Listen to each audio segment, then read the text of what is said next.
कभी सोचा है आपने कि एक ऐसा दिन जो केवल उपवास का प्रतीक लगता है, वह आपकी पूरी किस्मत बदल सकता है। एक ऐसा व्रत जिससे स्वर्ग के द्वार खुलते हैं, पाप जलकर राख हो जाते हैं और देवी स्वयं घर में प्रवेश करती हैं। जी हाँ, हम बात कर रहे हैं ग्यारस माता की, यानी एकादशी देवी की, जिनकी कथा सुनने मात्र से मोक्ष का मार्ग खुल जाता है। बहुत समय पहले की बात है। एक नगर में राजकुमार धर्मपाल नामक एक राजा राज्य करता था। वह जितना पराक्रमी था, उतना ही धार्मिक भी। परंतु उसकी रानी सुरसुंदरी भोगविलास में लिप्त थी और धर्म से दूर रहती थी। एक बार राजा ने ग्यारस माता का व्रत रखा। पूरे विधि विधान से व्रत किया, लेकिन रानी ने मजाक उड़ाते हुए कहा, उपवास से क्या मिलेगा? सोने चांदी की पूजा करनी चाहिए, भूखा रहकर भगवान नहीं मिलते। ग्यारस माता ने यह अपमान सहन नहीं किया।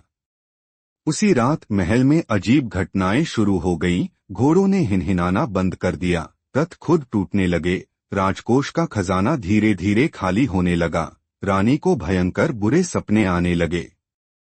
राजा चिंतित हुआ और तपस्वी महात्मा के पास गया।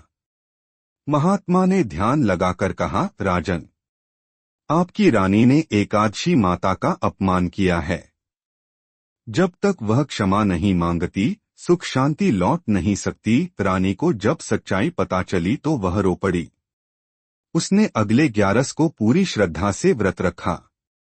दिन भर उपवास कर भगवान विष्णु और ग्यारस माता की पूजा की। रात्रि जागरण किया।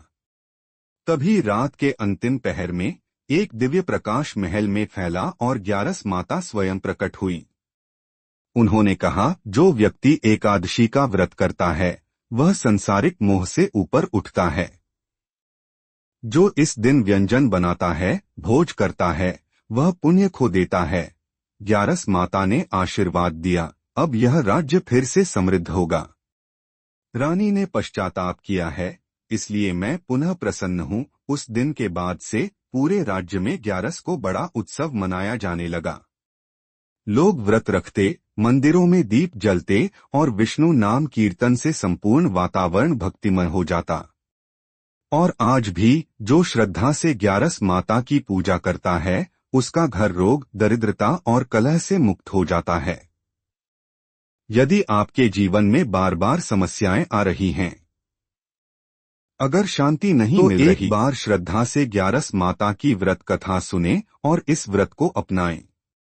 यह कथा आपको भी बदल सकती है, जैसे धर्मपाल और सुरसुंदरी का जीवन बदला। वीडियो को लाइक करें, धर्म और करुणा चैनल को सब्सक्राइब करें और इस कथा को अपने परिवार और मित्रों तक जरूर पहुंचाएं।